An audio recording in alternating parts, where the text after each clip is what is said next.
नमस्कार मंडळी, आज आपण 10 महिन्याच्या बाळासाठी कॅरेट उपमा कसा बनवायचा आहे तर ते बघूयात.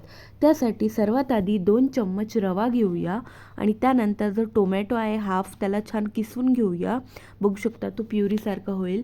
त्यानंतर हाफ कॅरेट आहे तर ते सुद्धा किसून घेऊया.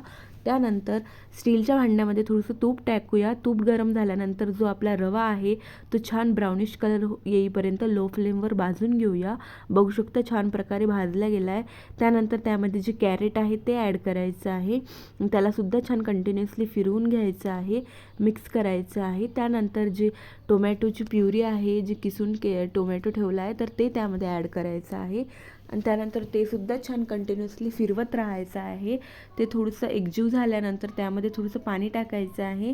त्यानंतर अजून पाण्याची क्वांटिटी थोडी अजून पाणी टाकायचं आहे, कारण जेवढं तुम्ही जास्त पाणी टाकसाल तेवढा तो छान मऊसूत आणि नरम होतो.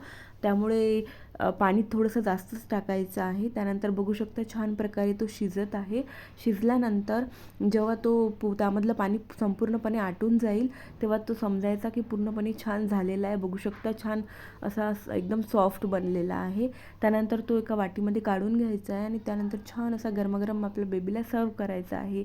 हा खूप टेस्टी आणि हेल्दी असा उपमा आहे, जे तुम्ही नाश्त्याला बनवू शकता. खूप इन्स्टंट आणि सोपी रेसिपी आहे.